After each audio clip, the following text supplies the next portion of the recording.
আজকে বাংলাদেশের মানুষের কাছে কিন্তু একটি চাওয়া মানুষের, যে ভোট দিয়ে তাদের পছন্দ মতো সরকার গঠন করবে, যাতে সেই সরকার জনগণের সরকার হবে, জনগণের উন্নয়নের জন্য কাজ করবে। এটি তো জনগণের চাওয়া নাকি? সেই ভোট নিয়ে আজকে বিভিন্নভাবে বিভিন্ন কায়দায় মানুষ আবার ষড়যন্ত্র করছে। পতিত স্বৈরাচার ফ্যাসিস্ট সরকারের যারা প্রেতাত্মা ছিল, তারা কিন্তু আজকে বিভিন্নভাবে ষড়যন্ত্রে লিপ্ত রয়েছে, যাদেরকে মানুষ ইতিমধ্যেই প্রত্যাখ্যান করেছে। তারা আবার বিভিন্ন কায়দায় দেখা গেছে বিভিন্ন মানুষের সাথে ঢুকে তারা ষড়যন্ত্রে লিপ্ত হয়েছে। সেই ব্যাপারে আমাদেরকে সজাগ থাকতে হবে, যাতে করে স্বৈরাচারের কোন প্রেতাত্মারা আর মাথা চারা দিয়ে না উঠতে পারে বাংলাদেশে, নাকি? সেই ব্যাপারে সকলকে ঐক্যবদ্ধ থাকতে হবে। বিএনপি এমন একটি দল, যেই দলটি বাংলাদেশের জনগণের হৃদয়ের দল, এবং বিএনপিও কিন্তু জনগণের সামনে যখন যে ওয়াদা করেছে, সেই ওয়াদা কিন্তু বিএনপি পূরণ করেছে না? দেশনেত্রী বেগম খালেদা জিয়া জনগণের কাছে যখন যে ওয়াদা করেছে, সেই ওয়াদা কিন্তু দেশনেত্রী বেগম খালেদা জিয়া পূরণ করেছে। 91 সালে যখন নির্বাচন হয়, নির্বাচনের সময় আমাদের নেত্রী বলেছিল 5,000 টাকা কৃষি ঋণ মওকুফ করবে এবং 25 বিঘা চরের জমির খাজনা মাফ করবে। তাই কিন্তু আমাদের নেত্রী করেছিল না? এই যে মা বোনেরা আছে, নারী শিক্ষার ব্যাপারে সবচাইতে বেশি ভূমিকা পালন করেছে দেশনেত্রী বেগম খালেদা জিয়া। মেয়েদের অবৈতনিক শিক্ষা ব্যবস্থা কে চালু করেছে? দেশনেত্রী বেগম খালেদা জিয়া। এই যে আজকের গার্মেন্টস শিল্প, যেটির উপর বাংলাদেশের অর্থনীতি চলে, সেই গার্মেন্টস শিল্পের প্রতিষ্ঠাতাকে শহীদ রাষ্ট্রপতি জিয়া। বিদেশে শ্রমিক রপ্তানি করে বিদেশ থেকে বৈদেশিক মুদ্রা অর্জন করতে হবে, সেটির মূল উদ্যোক্তাকে শহীদ রাষ্ট্রপতি জিয়া। আজকে যে ঘরে ঘরে বিদেশে লোক যাচ্ছে এবং বিদেশ থেকে ইনকাম করে বাংলাদেশের সংসার চলছে, এটির মূল উদ্যোক্তা হচ্ছে শহীদ রাষ্ট্রপতি জিয়া। তাহলে দেশের জনগণ এবং দেশের উন্নয়নের জন্য এই বাংলাদেশের স্বাধীনতার পর যেই দলটি সবচেয়ে বেশি ভূমিকা পালন করেছে, সেটি হচ্ছে বিএনপি। শহীদ রাষ্ট্রপতি জিয়াউর রহমান, দেশনেত্রী বেগম খালেদা জিয়া এবং পরবর্তী নেতৃত্বে রয়েছে আমাদের ভারপ্রাপ্ত চেয়ারম্যান দেশনায়ক তারেক রহমান। তারেক রহমান এই যে ফ্যাসিস্ট সরকারের 7ই জানুয়ারি একটি নির্বাচন করেছে, এই নির্বাচনে পূর্বে সকলে কিন্তু ফ্যাসিস্ট সরকারের সাথে অনেকেই আঘাত করে নির্বাচনে অংশগ্রহণ করেছে না?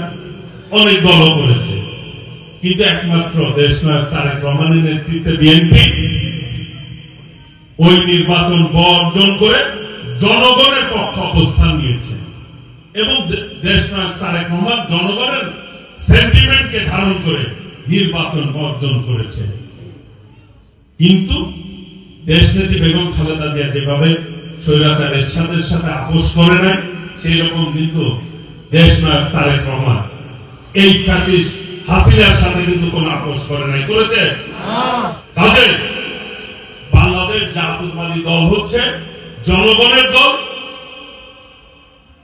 আর জনগণের স্বার্থ রক্ষা করার জন্য সকল সময় প্রস্তুত থেকেছে বিএনপি এবং দেশনায়ক তারেক রহমান, নাকি?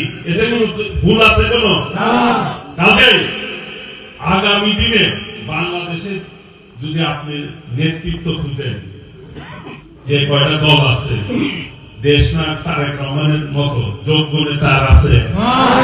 যদি চোখ বন্ধ করে একবার চিন্তা করেন যে দেশনায়ক তারেক রহমান আর অন্যদের কথা চিন্তা করেন, দেশনায়ক তারেক রহমান এবং বিএনপি যখন যে ওয়াদা করে, সেই ওয়াদা কিন্তু রক্ষা করে। কাজে আমরা কার সাথে থাকবো? বিএনপির সাথে থাকবো, দেশ নায়ক তারেক রহমানের সাথে থাকবো, নাকি? কাজে এই দেশকে রক্ষা করতে হলে, দেশের স্বাধীনতাকে রক্ষা করতে হলে, এই দেশের গণতন্ত্রকে রক্ষা করতে হলে, গণতন্ত্রকে প্রাতিষ্ঠানিক রূপ দিতে হলে বিএনপি এবং দেশ নায়ক তারেক রহমানের বিকল্প নাই। আল্লাহর বলতে চাই, অনেকেই অনেক কথা বলতে পারে, তাদের উদ্দেশ্যে বলতে চাই, এই দেশের ভোটের অধিকার প্রতিষ্ঠার জন্য এই দেশের মানুষ কিন্তু রক্ত দিয়েছে। সেই ভোট নিয়ে যদি কেউ সিনেমি খেলতে চান, অনেকেই অনেক রকম কথা বলেন যে সংস্কার করব, তারপরে নির্বাচন। সংস্কার একটি চলমান প্রক্রিয়া, নির্বাচন বন্ধ রেখে সংস্কার চলে না, চলে নির্বাচনও চলবো, পাশাপাশি সংস্কারও চলবে। এখন নির্বাচনের ভোটের পরে যদি কোনো বিষয় প্রয়োজন হয়, সেটি ব্যবস্থা করতে হবে না?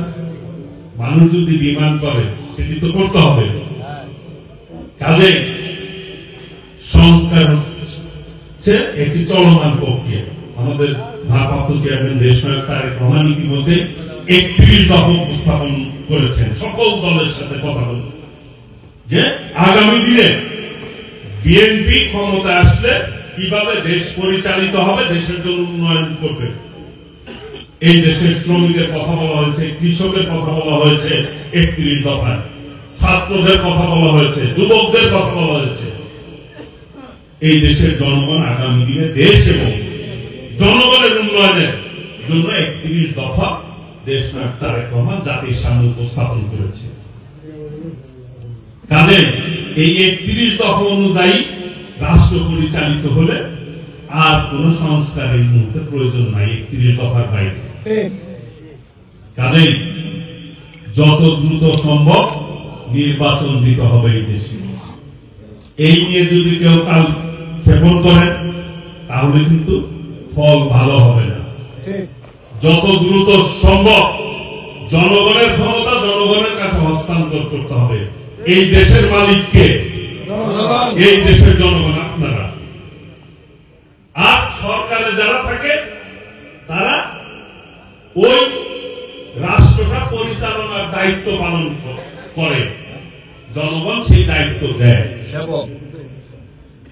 কাজে যারা দায়িত্ব নিয়ে যদি মনে করেন যে আপনারাই রাষ্ট্রের মালিক হয়ে গেছেন, তাহলে কিন্তু জনগণ ছাড়বে না, ছাড়বে। কাজেই আগামী দিনে জনগণের যে অধিকার, সেই অধিকার প্রতিষ্ঠার জন্য দেশ নায়ক তারেক রহমানের নেতৃত্বে ঐক্যবদ্ধভাবে আমরা পথ চলব ইনশাআল্লাহ। আগামী দিনে এই দেশের বিরুদ্ধে এবং গণতন্ত্রের বিরুদ্ধে যারা ষড়যন্ত্র করবেন, তাদের ফল কিন্তু ভালো হবে না। কাজে যত তাড়াতাড়ি সম্ভব জনগণের ক্ষমতা অধিকার জনগণকে ফেরত দিতে হবে এবং জনগণই নির্যাতন করবে কোন দলকে তারা পছন্দ করবে, কোন দলকে তারা রাষ্ট্রের পরিচালনার দায়িত্ব দেবে, সেটি জনগণ নির্ধারণ করবে। সেই কথা বলে সকলকে, এখানে অনেকেই দীর্ঘক্ষণ ধরে আপনারা শীতের রাত্রিতে অপেক্ষা করছেন, আমার আসতে দেরি হচ্ছে। আবারও আমি আপনাদের কাছে ক্ষমা প্রার্থনা করে আগামী দিনে ইনশাআল্লাহ আমাদের নেত্রী দেশনেত্রী বেগম খালেদা জিয়া অসুস্থ অবস্থায় চিকিৎসাধীন রয়েছেন, তার জন্য দোয়া করবেন। আমার ভাই সাবেক উপমুখ্যমন্ত্রী আব্দুল সালাম তিনিও পিজিতে চিকিৎসাধীন রয়েছে, তার জন্য দোয়া করবেন। এবং আগামী দিনে ইনশাআল্লাহ আমরা সকলে মিলে একটি গণতান্ত্রিক বাংলাদেশ প্রতিষ্ঠা করবো, যে বাংলাদেশে কোন হানাহানি থাকবে না, কোন সন্ত্রাস থাকবে না, কোন নৈরাজ্য থাকবে না। ভাই ভাই হিসাবে আমরা পথ চলবো।